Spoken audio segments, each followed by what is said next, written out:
Hello and अस्सलाम वालेकुम everyone, welcome to another episode of Dekho with Zariyan. जैसे कि मैंने आपको कहा था कि मैं थोड़ी देर में आ जाऊंगा अपना नया रिव्यू लेकर, और मैं यहाँ हूँ, यहाँ हूँ, यहाँ हूँ, यहाँ। मैं जवाबों में हूँ, मैं सवालों में हूँ। जी हाँ, ये गाना तो हो नहीं सकता शाहरुख खान का आइकॉनिक पोज के बगैर। और जहाँ पे शाहरुख खान की बात हुई वहाँ पे ही कला की बात होगी। और आज मैं यहाँ पे आया हूँ कला फिल्म, जो कि आज ही रिलीज हुई है नेटफ्लिक्स पे, उसका फिल्म का खुलासा करने आप लोगों के साथ। मैंने बिल्कुल अभी अभी थोड़ी देर पहले फिल्म देखी है। I have been gathering my thoughts and I wanted to share with all of you कि आप लोगों को ये फिल्म नेटफ्लिक्स पे देखनी चाहिए कि नहीं देखनी चाहिए। तो जी, सबसे पहले हम बात करते हैं फिल्म की डायरेक्शन की है अन्विता दत्त ने। The film stars Tripti Dimri, Swastika Mukherjee, Babil Khan, Amit Sial, Sameer Khokhar, Girija Oak, Swanand Kirkire, Tasveer Kamil, Varun Grover, Abhishek Banerjee and a few more. तो जी, अगर हम बात करें इस फिल्म की story, screenplay and dialogues की, तो सबसे पहली चीज तो मैं ये कहना चाहूंगा कि जो फिल्म की स्टोरी है वो कोई बहुत ज्यादा नॉवल नहीं है। इट्स अ स्टोरी जो कि हम सबको पता है। It's a story about someone जो कि एक पोजीशन पे पहुंचना चाहता है, एक बहुत बड़े लेवल पे पहुंचना चाहता है। इट्स नॉट समथिंग जो कि हम कहेंगे कि यार हमने आज तक सुनी नहीं है। एक सिंगर जो कि एक लेवल पे पहुंचना चाहती थी, उसको क्या प्रॉब्लम्स फेस करनी पड़ी, उसकी फैमिली के साथ उसके रिलेशंस क्या थे, कौन ऐसा था जो उसके रास्ते की टक्कर था जिसको उसको हटाना पड़ा, क्या क्या स्टेप्स थे जो उसको उस लेडर पे चढ़ने के लिए क्लाइंब करने पड़े। तो this is what forms the whole film. But उस फिल्म और इस स्टोरी के अंदर जो लेयर्स ऐड की गई हैं to the script, those are really brilliant. जिस तरीके का वर्ल्ड क्रिएट किया गया है इस फिल्म के अंदर, दैट इज एब्सोल्युटली ब्रिलियंट। उसके अंदर इतनी सारी छोटी छोटी नुआंसेस हैं, जो कैरेक्टर्स लिखे गए हैं इसके अंदर, चाहे वो तृप्ति दिमरी का कला का कैरेक्टर हो, या उन स्वस्तिका मुखर्जी का कैरेक्टर हो जो उनकी मदर का रोल प्ले कर रही हैं, या फिर बबिल खान का कैरेक्टर हो जो कि उनके नेमेसिस मैं कहूँगा कला के हैं। सो इस तरीके से जो डिफरेंट डिफरेंट कैरेक्टर्स लिखे गए हैं और जिस तरीके की लेयरिंग की गई है around the script, that is absolutely novel and brilliant. आप लोगों ने इस तरीके का एरा अपनी स्क्रीन पे बहुत अरसे से नहीं देखा, जो इतने ब्रिलियंटली दिखाया गया है एक पुराने दौर को इस फिल्म के अंदर।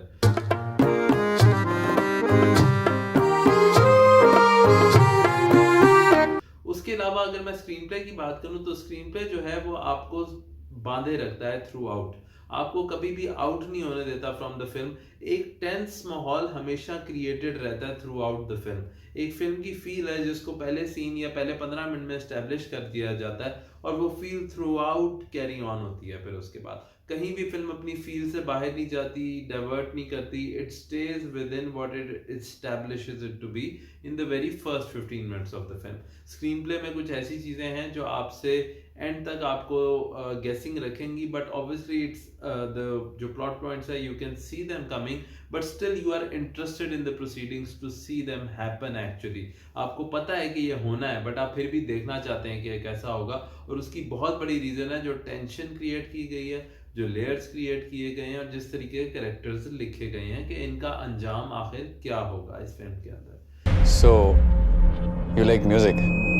No, I hate it. उसके अलावा अगर मैं इससे ज्यादा बात करूं डायलॉग्स की, तो डायलॉग्स ऐसे हैं जो कि स्टोरी और स्क्रीन प्ले को बहुत अच्छे से कॉम्प्लीमेंट करते हैं। बिकॉज ये दोनों पार्ट फिल्म के एक ऐसी चीज है कि स्टोरी, जैसे मैंने बताया, बहुत नॉवल नहीं, बट उसके इर्द गिर्द चीजें अच्छी हैं, स्क्रीन प्ले आपको बांधे रखता है। तो डायलॉग का हमेशा अच्छा होना मतलब ये नहीं है कि पंच लाइन होगी। Dialogue has to be good when it is according to the character that is saying it. Chulbul Pandey जो है वो बोलेगा ऐसे डायलॉग के अगर सांस कहाँ से लें और बाधे कहाँ से, बट एक कला का कैरेक्टर जो डायलॉग्स बोलने चाहिए वो वैसे ही डायलॉग्स बोलता है। चाहे वो बबिल खान का कैरेक्टर हो, everyone says the kind of dialogues that their character requires them to say, and it beautifully compliments this story and screenplay of the film. इसके बाद अगर हम बात करें फिल्म की परफॉर्मेंसेस की, तो तृप्ति दिमरी इज आउटस्टैंडिंग। आफ्टर बुलबुल ये उनकी दूसरी फिल्म है विद अन्विता दत्त, और उन्होंने कमाल की परफॉर्मेंस दी है। चाहे वो उनका सहमना हो, चाहे वो उनका डरना हो, चाहे वो उनका एक्साइट होना हो, चाहे उनका नर्वस होना हो, या फिर उनका शौक होना हो कि यार ये मैंने क्या किया, या इन दी एंड की तरफ जो उनका एक कैरेक्टर का आउटबर्स्ट आता है वो हो। She is absolutely brilliant in the whole film, और वो आपको she catches you off guard throughout the film, अपने एक्सप्रेशन से, अपनी इमोशन से। She says less but the impact she leaves is absolutely brilliant. Recording बाद में भी हो सकती है मेरी जान। मैं कहा सकती हूँ। फिल्म इंडस्ट्री वालों के सामने पता है। उसके बाद Swastika Mukherjee is a seasoned artist, चाहे आप तलवार देख लें, चाहे आप पाताल लोक देख लें। She is a brilliant actress जिन्होंने हमेशा अपना 100 नहीं 200% दिया है to the characters, and once again she fits the character to the, मैं कहूँगा, inch and inch of it. वो बहुत ही जबरदस्त एक्टिंग करती हैं और आपको बिलीव करवाती हैं कि she is a woman who wants her children to be something in the music world.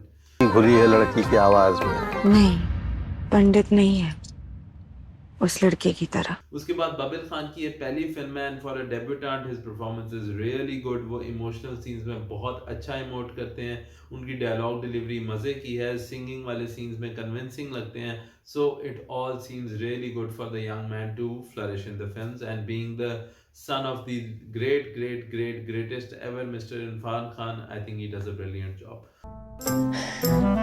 क्यों आए हो? उसके बाद अगर मैं बात करूं तो अमित सियाल साहब, अनदर सीजन्ड आर्टिस्ट, उनकी परफॉर्मेंस बहुत मजे की है, आपको बहुत मजा आता है।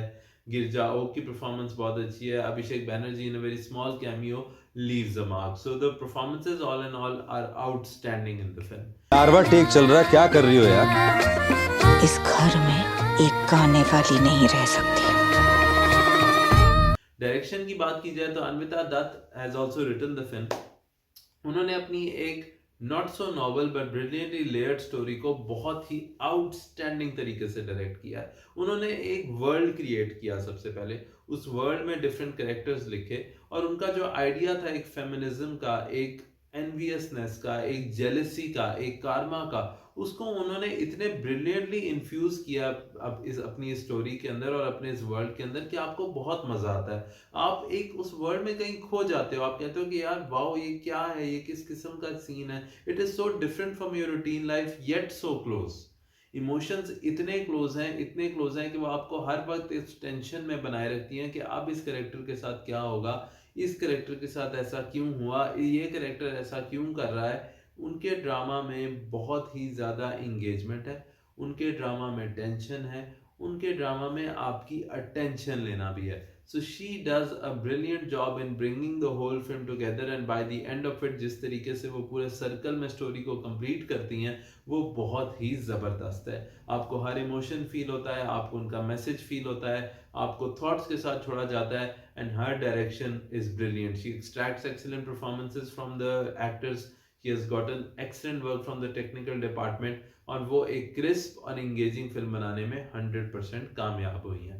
और मैं तो यहाँ तक कहूँगा that the film left me with a few tears in my eyes by the time it ended। तो फिल्म के अंदर जो इमोशनल वैल्यू है वो बहुत ही स्ट्रॉन्ग है, और इसके सारे 100 मार्क्स जितने एक्टर्स को जाते हैं उससे ज़्यादा अन्विता दत्त को जाते हैं, because she eventually is the captain of the ship. After Bulbul she impresses again. इसके बाद मैं बात करना चाहूँगा द वर्ल्ड ऑफ कला की। जी हाँ जी, वर्ल्ड ऑफ कला जो है वो एक बहुत ही यूनिक सा वर्ल्ड है, एक ऐसा वर्ल्ड है, एक दुनिया से अलग करके एक घर जहाँ पे डायनामिक्स बिल्कुल फ़र्क हैं, करेक्टर्स के मोटिव्स हैं, जेलसी है, एक ऐसी चीज़ है कि मैं कुछ बनना चाहता हूँ तो इसके रेप्रिकॉशंस क्या होंगे, मैं स्टेप तो उठा लूँगा बट इसके बाद क्या होगा। एक पूरी दुनिया है ये, एक ऐसी करेक्टर से भरी हुई, और हर करेक्टर बहुत इंटरेस्टिंग है, चाहे वो अमित सियाल का करेक्टर हो, चाहे वो स्वस्तिका मुखर्जी का करेक्टर हो, चाहे वो Tripti Dimri. Everyone has their motivations and the motivations leading to repercussions. बहुत ही इंगेजिंग वर्ल्ड है कला का, एक डिफरेंट सा जो कि आपको अपने अंदर खींच लेता है और आप और एक्सप्लोर करना चाहते हो इस वर्ल्ड को। सो 100 marks for giving us a unique experience with the characters, the world and everything around it to Anvita Dutt and her team. Babu, something's wrong with me, Babu. मत कर। मेरा देख कुछ हो गया है। एग्जॉशन हो गया। Exhaustion नहीं doctor, there is something wrong with finally मैं बात करना चाहूँगा कि फिल्म आपको बहुत सारी थॉट्स के साथ छोड़ देती है, द थॉट प्रोवोकिंग ड्रामा जिसको मैं कहूँगा। आप जब ये फिल्म ख़त्म होती है तो जैसे मेरी आंखों में 2 आंसू आ गए, वैसे ही मैं सोचने पे भी मजबूर हो गया कि यार ये जेलसी हो गई, एनवियसनेस हो गई, कारमा हो गया सॉरी, ये चीज़ें हमारी लाइफ में कितना ज़्यादा रोल प्ले करती हैं। हम एज ह्यूमन बींग्स कहाँ पे खड़े हैं, हमारी लाइफ में क्या औरतों को वो जगह दी जा रही है जो वो डिज़र्व करती हैं, और क्या ये माइंडसेट जो कि कैरी ऑन कर रहा है from one legacy to another, from one dynasty to another, क्या ये जनरेशन टू अनदर, क्या ये चीज़ हमें अब तोड़ने की ज़रूरत है? अगर हमने इसको तोड़ना है तो कैसे तोड़ना है, हमने क्या क्या चीज़ें करनी है? ये बहुत सारे सवाल जो हैं ये फिल्म आपके जहन में छोड़ जाती है और आपको सोचने पे मजबूर करती है कि यार मैं एज ए इंसान किस तरफ जा रहा हूँ, मुझे किन चीज़ों का होल्ड लेना चाहिए, औरतों को किन किन चीज़ों में लैक फील होता है, सिर्फ एक आदमी होने की वजह से मुझे कितने एडवांटेजेस हैं, इक्वालिटी कितनी ज़रूरी है। ये बहुत सारी चीज़ें हैं जो ये फिल्म आपको सवालों के साथ छोड़ के जाती है। और जैसा कि मैंने कहा, the world of Qala is so different and unique, and despite that it delivering all these messages so brilliantly that they touch your heart and they make you think that am I doing the right thing और am I not doing the right thing. ये बहुत ही ज़बरदस्त बात है और मेरे ख्याल से 100 marks to the writing department, the direction department, the screenplay department कि ये सब हमें कन्वे कर दिया गया है।